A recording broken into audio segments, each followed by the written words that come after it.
Boa tarde, irmãs. Confesso que eu preciso começar com a água, porque eu já me emocionei bastante no louvor. Como Deus é bom, como a graça dele vem sobre nós e transforma as nossas vidas. Deixa eu tomar uma água para me acalmar também.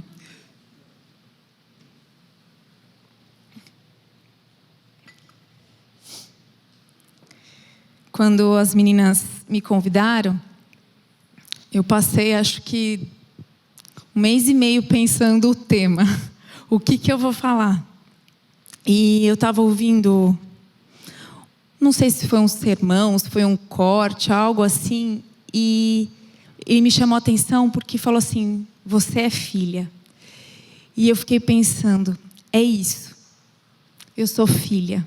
E quantas vezes nós aqui esquecemos que somos filhas? Então, eu queria começar já no dicionário. O que é filha? Né? Filha é um substantivo feminino. Cada uma das descendentes do sexo feminino ou do gênero feminino em relação aos seus genitores. E o que significa ser pai?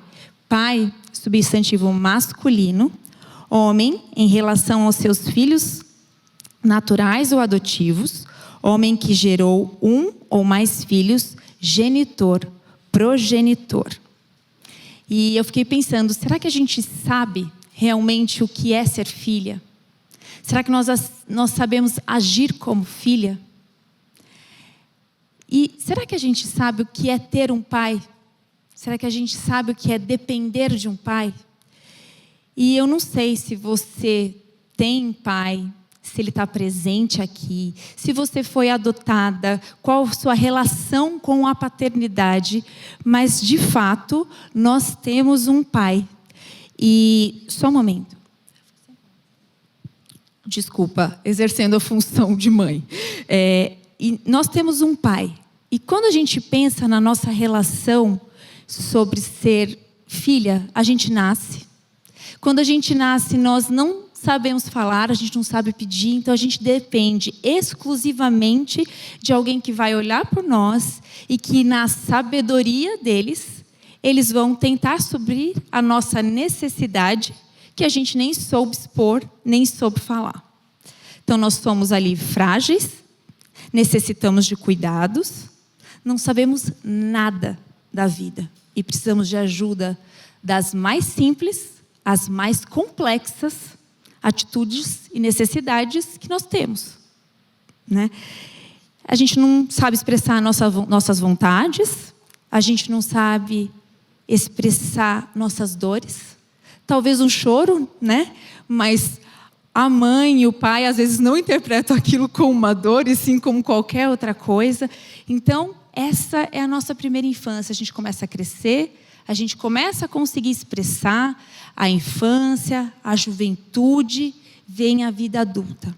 E aí a gente acaba esquecendo essa posição de filha. Eu não sei quantas aqui são mães, mas a gente esquece. Por quê? A gente tem que correr, a gente tem que se sustentar, a gente precisa agir para o bem da sociedade, para o bem do local onde a gente trabalha, fazer o bem para o outro e todas as cobranças que esse mundo coloca para nós como sociedade, não necessariamente como mulheres. E a gente ainda tem as nossas responsabilidades femininas, né? Nós temos algumas diferentes das do homem. Então, tudo isso é imposto sobre nós e a gente vai. Só vai. Eu não sei vocês, mas eu vou. Tem que resolver, tem que fazer, vamos lá, eu vou caminhar, eu tenho que seguir.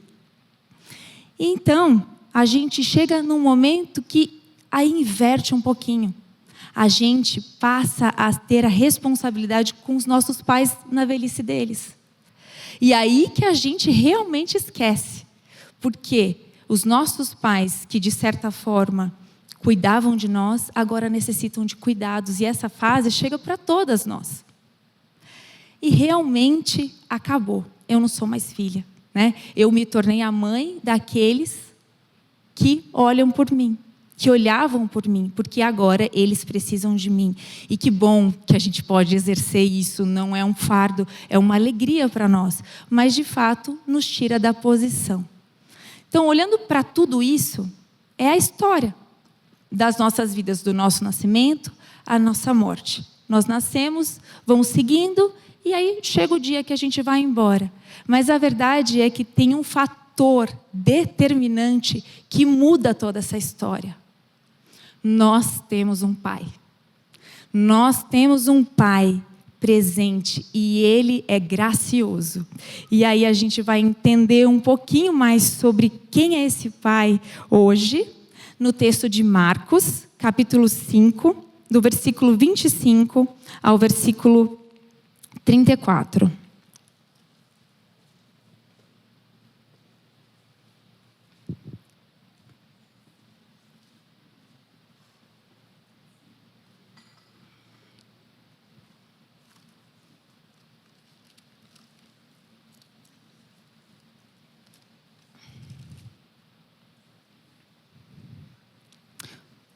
Podemos ler? Então, a cura de uma mulher enferma. Grande multidão o seguia comprimindo. Aconteceu que certa mulher, que havia 12 anos, vinha sofrendo de uma hemorragia e muito padecera na mão de vários médicos, tendo despendido tudo quanto possuía, sem contudo nada aproveitar, antes, pelo contrário, indo a pior. Tendo ouvido a fama de Jesus, vindo por trás dele, por entre a multidão, tocou-lhe a veste. Porque dizia: se eu apenas lhe tocar as vestes, ficarei curada. E logo se estancou a hemorragia. Sentiu no seu corpo estar curada do seu flagelo. Jesus, reconhecendo imediatamente que dele saíra poder, virando-se no meio da multidão, perguntou: quem me tocou nas vestes? Responderam-lhe seus discípulos: vês que a multidão te aperta e dizes: quem me tocou? Ele, porém, olhava ao redor para ver quem fizera isso. Então a mulher, atemorizada e tremendo, cônscia do que nela se operara, veio, prostrou-se diante dele e declarou-lhe toda a verdade. E ele lhe disse: filha, a tua fé te salvou. Vai-te em paz e fica livres do mal. E esse texto é muito conhecido, né? Acho que todas nós já ouvimos, já lemos, já relemos. E a gente pode olhar para ele por diversas áreas. A gente pode olhar por Jairo, que estava ali no desespero, esperando a cura da filha, e uma moça interrompe. A gente pode olhar com o olhar dos discípulos, que estavam ali sem entender. A gente pode olhar com o olhar de Jesus, mas hoje tem o olhar dos fariseus, tem muitos olhares que a gente pode ver nesse texto, mas hoje a gente vai ver o olhar dessa mulher. E eu queria destacar aqui 8 pontos que eu encontrei nessa mulher. O primeiro ponto que eu encontrei nela é que ela não tem nome. Certa mulher. E o nome nos identifica, não é mesmo? Eu não sei vocês, mas se alguém fala assim: a Lise, que Lise? A Lise Toledo, a Lise Rocha, a Lise mãe do Rafael, Lise esposa, Lise filha. E o nome mostra quem nós somos, a que família nós pertencemos, mostra pra gente em que lugar a gente está ali na sociedade, né? Mostra para o outro e mostra onde você está. A Lise é aquela que está ali, ó, ali na esquina, né? Então, mostra quem é você. O nome te traz uma posição, um reconhecimento. E ainda se a gente olhar na Bíblia, alguns nomes, eles tinham um propósito, né? A gente não sabe o nome dessa mulher, mas a gente sabe que na história da Bíblia a gente vê vários nomes com propósitos. Então, essa mulher não tem nome, não tem identidade, ela não era reconhecida, ela não tinha família. Ela estava sozinha. Certa mulher. O segundo ponto que eu encontro nela é que ela estava doente. Não é que ela só estava doente, ela estava doente há 12 anos. E sofria com uma hemorragia. Nós aqui, mulheres, sabemos o que é uma coisa muito pequena comparada a uma hemorragia que nos incomoda muito todos os meses e que passa rápido, mas incomoda. A gente sabe que traz dor, traz fraqueza, traz alterações dos nossos hormônios E essa mulher estava sofrendo disso há 12 anos. Eu fiz um cálculo mais ou menos, porque não coloquei os anos bissextos, mas 4.380 dias sofrendo. E se não bastasse todo esse sofrimento que só a doença trazia, esse sofrimento a excluía da sociedade. Se a gente for lá para Levíticos, a gente vai ver o que significava uma mulher com hemorragia. Então, Levíticos 20, 18, diz assim: se um homem se deitar com uma mulher no tempo da enfermidade dela, e lhe descobrir a nudez, descobrindo a sua fonte, e lhe descobrir a fonte do seu sangue, ambos serão eliminados do meio do povo.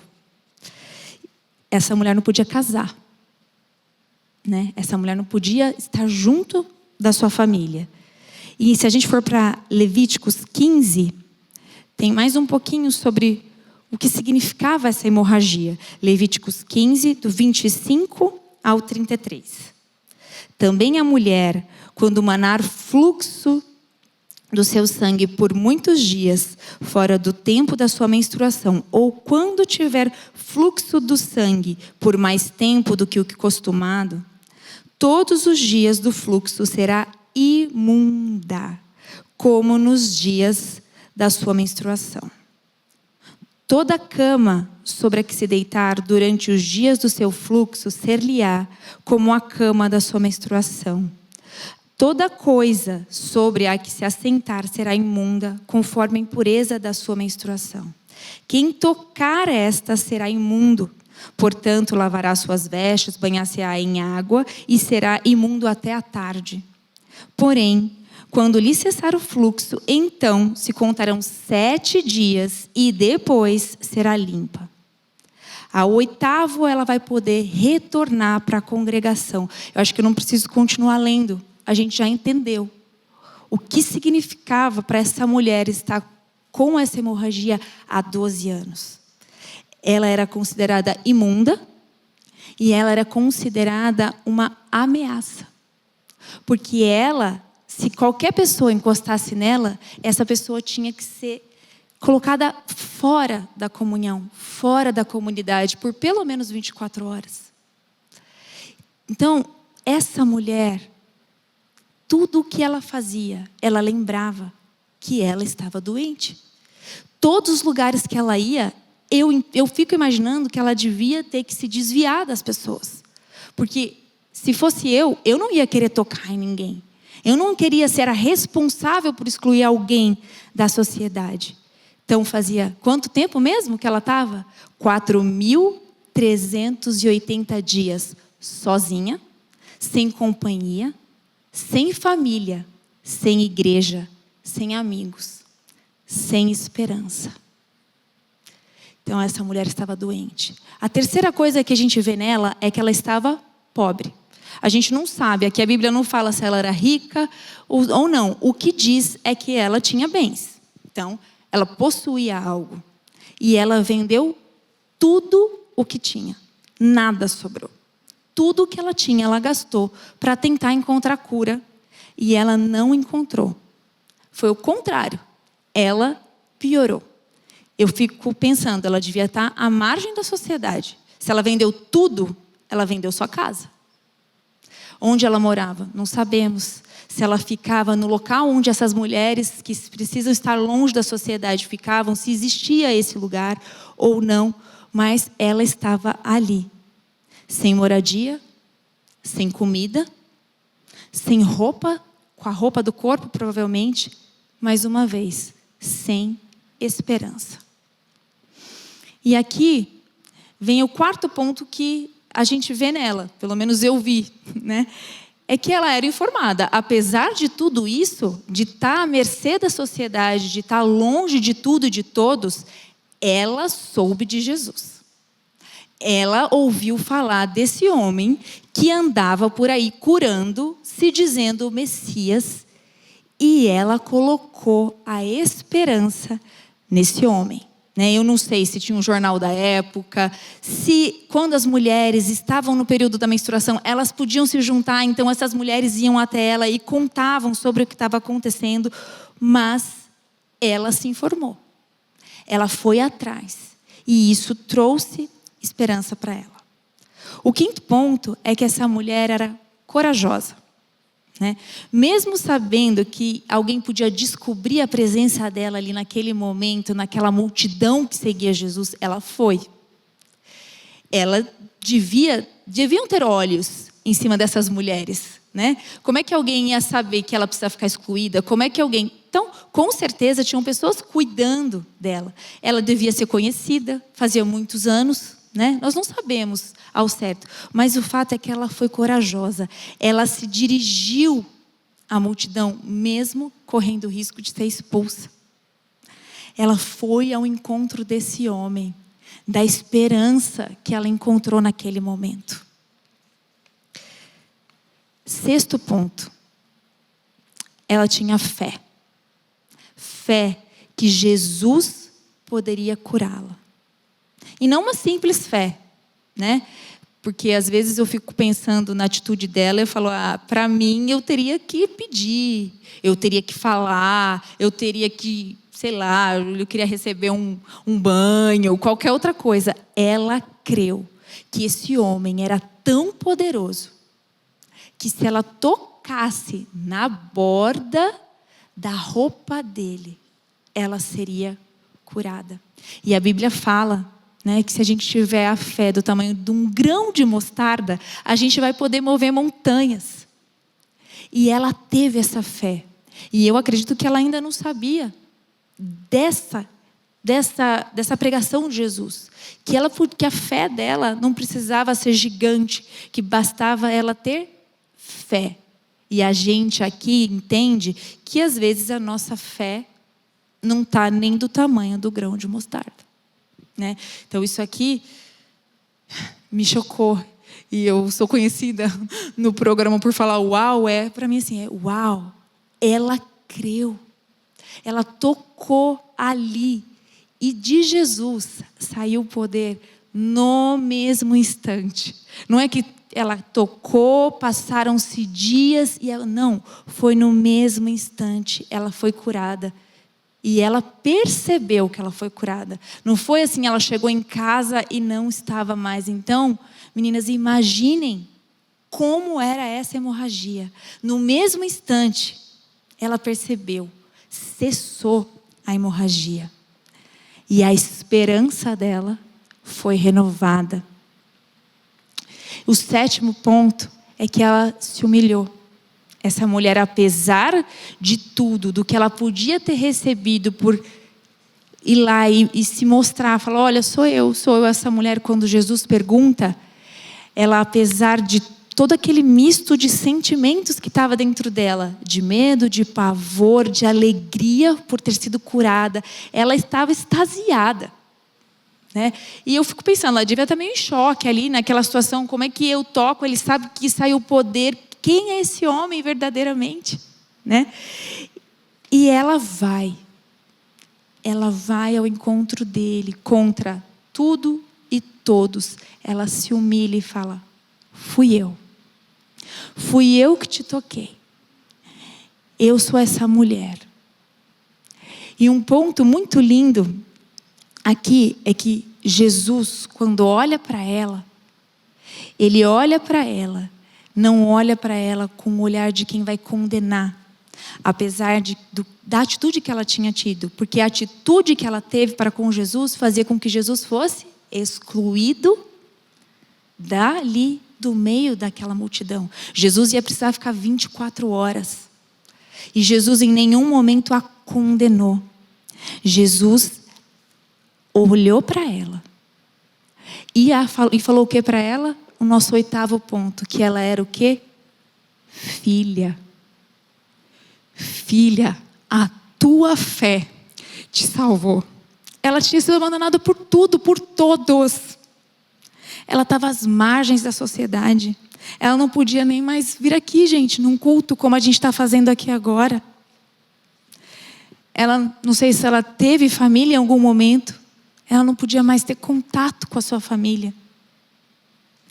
E ela foi chamada de filha. Filha significa o quê? A gente ser dependente. Filha significa que alguém nos ama. Filha significa que alguém está olhando para você. Filha significa que alguém quer o seu bem, quer te levantar, quer te deixar saudável, cuidada, alimentada. Ser filha é entender que a gente tem um provedor. Essa mulher foi reconhecida. Ela recebeu uma identidade. Foi protegida, curada, amada, restaurada. E a gente pode dizer que ela foi exaltada. Jesus levantou ela no meio da multidão, mostrou para todos, ela pode voltar à comunhão. Ela pode voltar aqui ao nosso meio. Tanto que a história dela é contada nos evangelhos. Essa mulher foi exaltada, de humilhada, de excluída, marginalizada, para ter sua história na Bíblia. Nosso Pai, meninas, é gracioso. Essa mulher recebeu o que de Deus? A graça. Perante a lei ela era imunda. Perante a lei ela tinha perdido todos os privilégios. E é o que o nosso pecado faz com a gente. O nosso pecado nos coloca nessa condição de imundície. Nós somos impedidos pelo nosso pecado de acessar o nosso Deus. E o nosso pecado, né, quando a gente olha para a lei de Deus, a gente não consegue cumprir aqueles 10 mandamentos. É impossível. Não há um homem sequer que consiga. E o nosso Deus é gracioso. Nosso destino era a solidão. Nosso destino era o inferno. Nós estávamos como? Sem esperança. Mas Ele olhou para nós. Ele derramou a graça dEle para nós. Ele nos deu a salvação. Ele nos deu Jesus. E essa graça, ela está disponível para a gente todos os dias.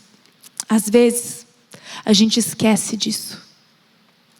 Às vezes a gente esquece que a graça de Deus não é só o já, né? Que é a graça passada e o ainda não, que é a graça futura, né? A gente pensa, na verdade, que a graça que Deus deu para a gente é só essa já, né? Que é a graça passada, nós fomos salvos. E o ainda não, que é a graça futura, que é o dia que a gente vai estar com Jesus. Mas não, existe a graça presente. Tem um livro no qual o Paul Tripp diz o seguinte: essa graça está ao nosso dispor quando pisamos na bola, quando não sabemos como agir, quando nos arrependemos. Ela nos oferece uma razão para levantar todas as manhãs, condições para dormir à noite, não importa o momento que a gente está vivendo. A graça é presente. A graça está disponível. A graça de Deus, ela traz leveza para o nosso fardo. A graça de Deus, ela nos livra de negar as nossas fraquezas. Nós não precisamos ser perfeitas. Nós vamos errar. Nós somos pecadoras. Graças a Deus por Jesus, que já pagou o preço. Essa graça está disponível.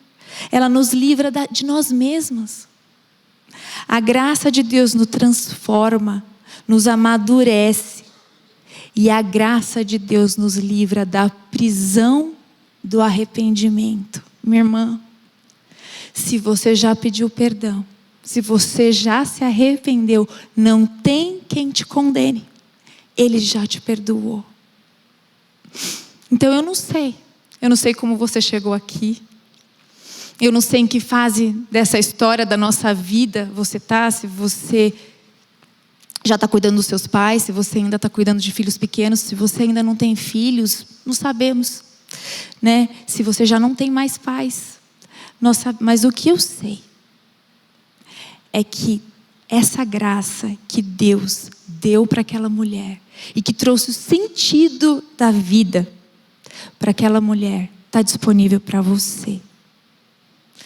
Tem esperança para nós hoje.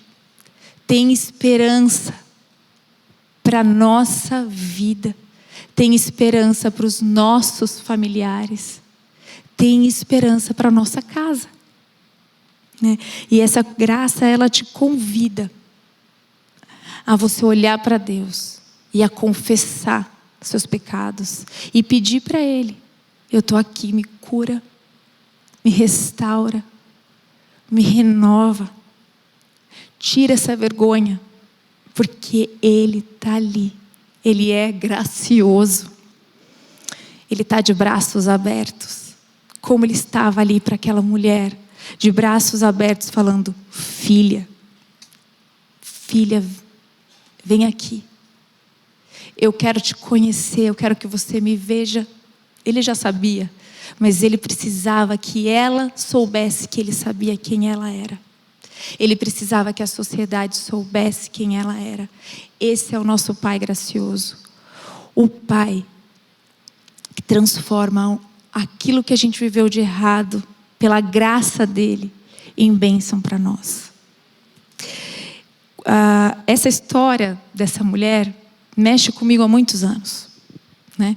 Sobre o fato dela ter sido marginalizada, sobre o fato dela estar longe e fora da sociedade. E eu lembro que quando eu era adolescente, teve uma cantata na igreja que eu frequentava, e cantaram uma música que eu nunca mais esqueci. Vou me concentrar. Que chama De Manso Eu Te Busquei. Talvez vocês conheçam, e eu queria ler essa poesia. E fala assim: eu não tinha onde ficar, nem onde descansar. O meu corpo sofria a dor do meu triste andar. E de manso eu te busquei. De manso eu te busquei, meu grande auxílio. Eu te busquei. Ninguém quis me ajudar. Ninguém quis me escutar. Meus gritos de angústia e de medo a clamar. E de manso eu te busquei. De manso eu te busquei, minha esperança. Eu te busquei. Perto de mim te vi. Teu belo rosto vi brilhando. Vi a alegria, a paz, o amor que tu podes dar. Perto de mim te vi. Pensei que estava então sonhando. Senti logo em mim o teu calor e o amor a brilhar. Pois de manso buscaste a mim. De manso buscaste a mim. Meu grande amigo, buscaste a mim. Hoje tenho plena paz, descanso que refaz, pois me deste teu amor e vida sem fim. Meu grande auxílio, meu grande amigo. De manso eu te busquei e buscaste a mim. Minhas irmãs, Ele só está esperando a gente buscar. A graça dele está disponível, a graça dele é presente todos os dias. E não tem uma quantidade determinada. Ele só está esperando que a gente se coloque aos pés dele, que a gente entregue o fardo nas mãos dele. Ele é gracioso. Renove sua esperança. Aproveita e desfruta dessa graça que Ele tem para vocês hoje. Vamos orar? Pai de amor, Deus de toda graça e misericórdia. Obrigada. Obrigada porque o Senhor está disponível para nós. Nós não merecíamos, Senhor. Nós merecíamos a condenação. Nós merecíamos o inferno. Mas a Tua graça nos alcançou. A Tua graça nos libertou. Senhor, que nós possamos olhar para Ti e entender isso. Que nós possamos entender que não há nada que a gente faça que mude isso. Que não há nada que tire de nós a Tua graça. Obrigada, Senhor, por isso. Traz leveza para o nosso andar. Traz cura, Senhor. Renova as nossas esperanças. Renova, Senhor, a nossa alegria em Ti. Eu não sei, ó Pai, o que cada irmã aqui está passando, o que cada irmão ou irmã que estão assistindo essa transmissão está passando. O Senhor conhece os corações, ó Pai. Renova, desperta, enche-nos, ó Pai, com Teu Espírito Santo. Transforma a nossa vida, que cada dia mais a gente possa ser parecida contigo, que a gente possa fazer diferença, Senhor, na nossa sociedade, que a gente possa fazer diferença no nosso lar, que a gente possa fazer diferença na nossa igreja. Ó Pai, que as pessoas enxerguem o Senhor em nós, que nós possamos, ó Pai, agir de forma graciosa também com as outras pessoas, que nós possamos aprender contigo, Senhor. Ensina-nos, ó Pai, a agir como o Senhor espera que a gente faça. E, Senhor, que a gente possa entregar verdadeiramente, Senhor. É tão difícil fazer isso. É tão difícil a gente entregar. A gente quer ter o controle de tudo. A gente não sabe ser filha, Pai. A gente acha que a gente precisa tomar conta de tudo. Mas o Senhor é o nosso Pai.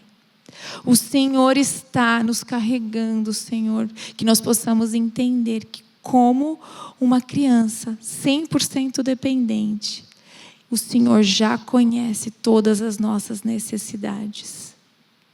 Em nome de Jesus, Pai. Amém. Amém.